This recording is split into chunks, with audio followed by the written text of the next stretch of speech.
তাহলে পার্টিকুলার এই পয়েন্টে আমার কি হচ্ছে, এই পয়েন্টে এই পার্টিকুলার এক্সের এই দুটো ভ্যালুতে, এই ভ্যালুটা আর এই ভ্যালুটাতে আমার যেটা পাচ্ছি সেটা হচ্ছে যে ওটা ম্যাক্সিমাম পাচ্ছি, ম্যাক্সিমাম বা মিনিমাম যাই বলি। এবার এটা তো বোঝাই যাচ্ছে, এবার এটাকে ভেরিফাই করে নেওয়া যাক। আমি যেমন যেমন পাল্টাচ্ছি সেরকম এদের ম্যাক্সিমাম মিনিমামগুলো পাল্টাচ্ছে, ডেরিভেটিভটা পাল্টাচ্ছে, অবভিয়াসলি মিলল। আচ্ছা, এবার আমি একটা স্ট্যান্ডার্ডাইজড ভ্যালু ধরছি। আমরা এখান থেকে ক্যালকুলেট করে দেখেছিলাম, আচ্ছা আমি 1 জন্য করি, তাহলে আমার যে ম্যাক্সিমাম আর মিনিমামটা আসে সেটা হলো এই দুটো ভ্যালু, এটা ম্যাক্সিমাম আসে আর এটা আমাদের মিনিমাম আসে, তাই পেয়েছি। আমি প্লট করে রাখলাম। তাহলে এই ভ্যালুগুলো কোনগুলো? এইগুলো হলো এইটাই, এটা একটা অন্য কালার দিয়ে দিই এরকম, তাহলে বোঝা যাবে। তার মানে আমার ডেরিভেটিভের জন্য যে ভ্যালু পেয়েছিলাম, ডেরিভেটিভটাকে যদি তুলে দিই তাহলে ডেরিভেটিভের জন্য যে ভ্যালু পেয়েছিলাম এটাও আমি সেই ভ্যালুই পাচ্ছি।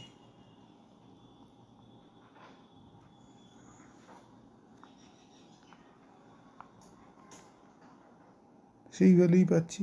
আবার যদি আমি ডেরিভেটিভটাকে টানি, একই পয়েন্টে কাট করছে, মনে হয় এর কালারটাকে পাল্টে দিলাম, অসুবিধা নেই। তার মানে ডেরিভেটিভ যা আমাদের এইটা হলো a/√2তেই কাট করছে। আচ্ছা, এবার কথা, তাহলে এখান থেকে এটা কানেকশানটা আমরা বুঝলাম। এবার এটা যে এইভাবে পড়বে তার একটা ভ্যালিডিটি। এবার আমরা কি করব, আমাদের যে এক্সপ্রেশনটা ছিল, তাহলে এটা বলেইছি, তাহলে এটা আমাদের x² হিসেবে পড়ছে।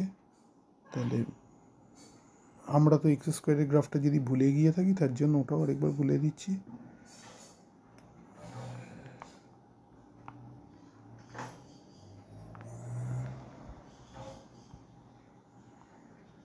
তাহলে x² গ্রাফ, তাহলে x² গ্রাফ কীরকম? এরকমই হয়। এবার আমাদের সাথে যেহেতু নিচে প্যারামিটার আছে ওই জন্যটা জাস্ট দেখানোর যে ডিপেন্ডেন্সিটা কিন্তু লং রেঞ্জে x² মতনই যাচ্ছে।